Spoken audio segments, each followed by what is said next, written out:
YouTube, I'm the bearded brother, and I'm back once again as promised with some updates to my Trijicon SRS. So before we go any further, please just pause the video now, scroll down. If you see that subscribe button there and it doesn't already say subscribed, I'm just going to ask that you gently click that button. I'm not going to ask that you crush it or destroy it or anything weird like that. Just go ahead and click it. And without further ado, let's get straight into the video.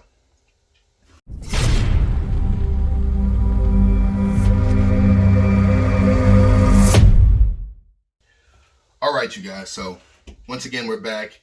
I've got the Trijicon SRS laid out again on the table. Once again, guys, I can't say it enough. This is hands down probably my favorite red dot on the planet. The look of it, the Trijicon reliability and ruggedness.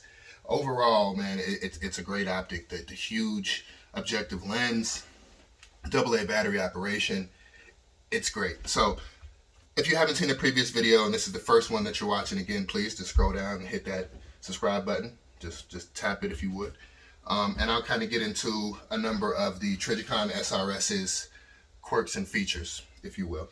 So kind of taking it from the top, the specs. You know, one of the things that people hate about this optic, or say that they hate about this optic, is the size. It's really not that large. If it means anything to you and you know, you're good with numbers and you can see this in your head, it's 3.75 inches in length, it's 2.5 inches in width, and 2.4 inches in height. So overall, it's really not that large. Now, it is pretty hefty as far as weight. It does come in at 10.9 ounces with the QD mount, which you can see here. We'll get into that here in a bit. The magnification, of course, there is none. It is a 1x optic, so it's just a regular red dot. The objective size, guys, this here, I'll show you there. You can see it. Again, I'm not flagging anybody because this is just an upper. But yeah, you can see it there. It is 38 millimeters, so pretty big. I think the only other optic, or red dot rather, I should say, that has a lens of that size, I think, is the aim point. I want to say the PRO, but I'm probably wrong in saying that. I forget the other model. But yeah, I think aim point's the only one with something like that. Reticle size, 1.75 MOA, so very unique in that regard. Again, most times you either see 1 MOA, or you see 2 MOA.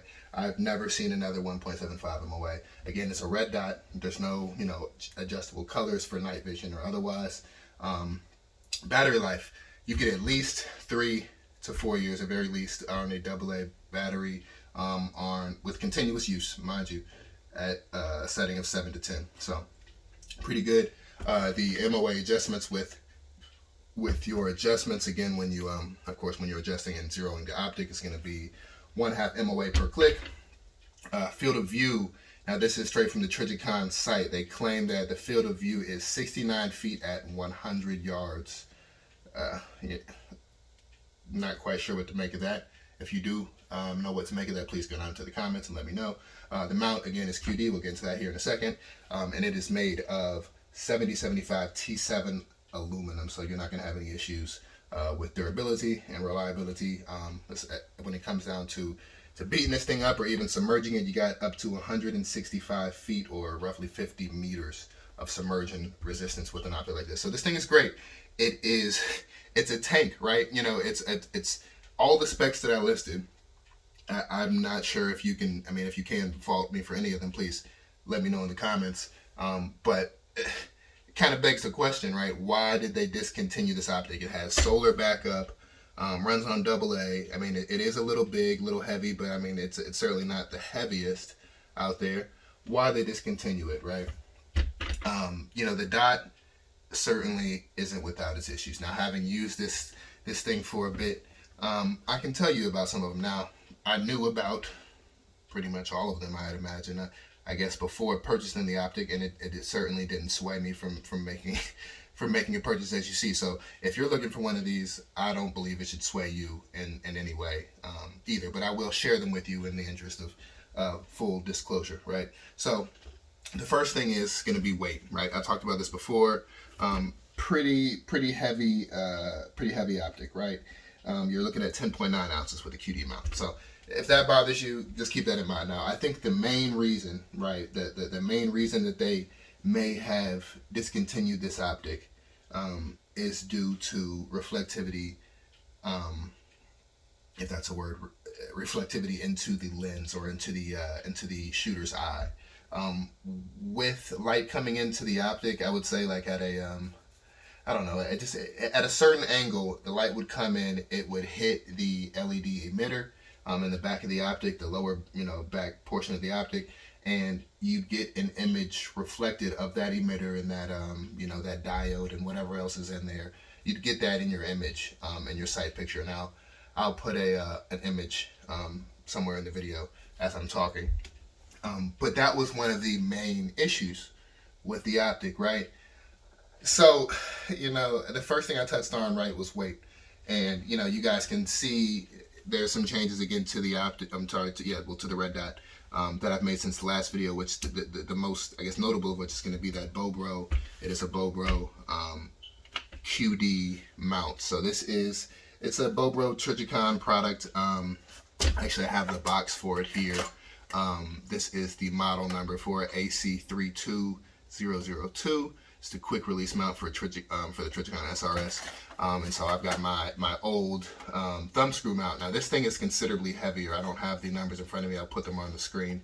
But this thing is notably heavier when compared to this. So that was the first issue, right? I wanted to address the weight. Now again, I love this optic. I wanted to have every possible accessory for it. So that was the first that I did, right? The main issue that I'd experienced was going to be that reflectivity or reflectivity into the lens, right, into the shooter's eye. It really isn't something that should affect your day-to-day. In real world uses, when I was out on the range and training, I probably only noticed it one time, and I should say it was not while engaging any targets. It was, me kind of just acquiring my red dot, getting familiar with the optic, and shouldering the firearm. At that time I did notice that I guess the light was coming in just right, and I saw it. Now, yeah, not a big deal, but I did go out and purchase, and I don't have the box for this, I'm sorry guys, I threw that away. But I did go out and purchase the official Killflash anti-reflective device. I think it's called ARD. That's what Trijicon calls it, the anti-reflection or anti-reflective device, which screws into the front of the housing here. So you'll see that it has, there are threads inside of the optic, and I'll roll up some B-roll of that now.